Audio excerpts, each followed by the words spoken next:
Okay, let's take a quick look at the select a distinct function now. So let's just bring up the table that we had last time. Table 2, bring that up. Okay.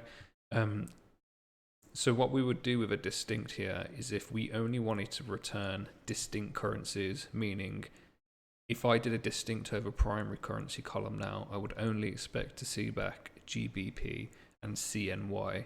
I would not expect to see GBP again. So if we do that,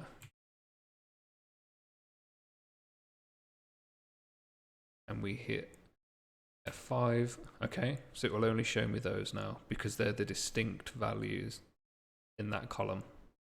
Again, if we come back to the main table, we can see the country. There's a UK, a CN, and another UK. So again, we would only expect UK and CN to return. So let's do that as well.